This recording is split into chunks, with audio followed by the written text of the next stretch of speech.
而家我哋做一個動作咧，就係響床。當你夜晚瞓床嘅時候，咁你都伸展下自己，喐動一下，然之後先至瞓咧就會舒服啲嘅。咁首先咧，我哋揾一埲牆咧，完全唔會有任何物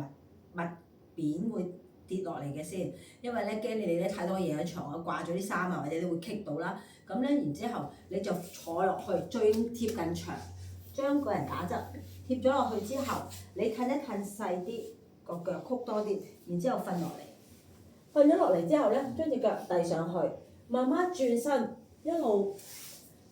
將你嘅一對腳擺晒上牆。但係咧，我要你個 pat pat 係掂到埲牆嘅，唔好有虛位離開咗。然之後你慢慢曲膝頭，鬆下隻腳先，拍下佢，將你個腳板貼腳板。嗱，有啲人未必落得好低嚇，唔緊要嘅，你做到幾多就幾多。鬆下佢先，壓下佢，挺直條腰。後腰如果你個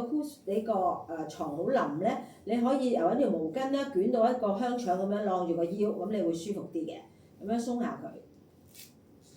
跟住合翻埋隻腳，擘開隻腳，倒起膝頭，左右咁樣轉下隻手，你可以撳住埲牆啦。當你個膝頭去左邊，你個頭去右邊，相反方向咁樣去做，咁樣鬆一陣先，然之後你就可以再做多少少嘢啦。蹬直隻腳，當你做下做下，你個 pat pat 又好似離開咗張埲牆咧，你就撳住個床褥，再褪翻隻腳貼住嗰埲牆，然之後咧慢慢去打開隻腳，慢慢打開隻腳，捏下你大髀內側。膝頭後窩嗰啲位置，捽下佢，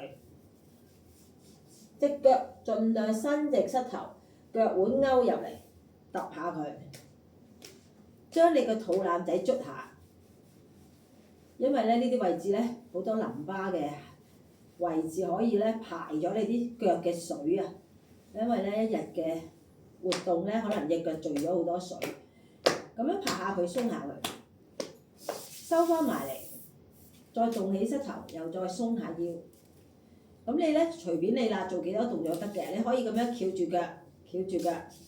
慢慢掹住佢，個頭轉過去，拉下你嘅左神經啲位置，跟住又翻嚟，調轉隻腳，將一隻腳由下邊穿落去，上面嗰隻腳再踏過啲，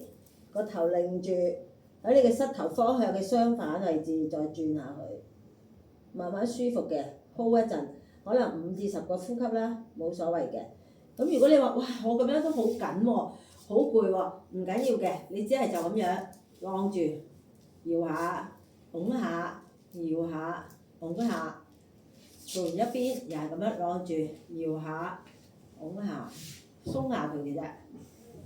咁慢慢去做，好啦，做完之後又蹬下佢，咁你可以俾啲時間隻腳晾高，又或者你再打開佢，又再揼下佢。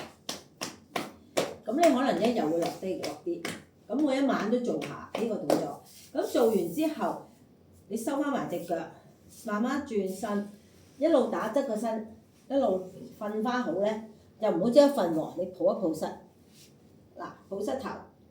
將個頭上半身上一上嚟，咁樣碌下左碌下右，少少碌下啦，喺床度好舒服嘅，慢慢咁樣放翻落去，咁樣然之後先至開始瞓覺，咁呢個係最好嘅方法。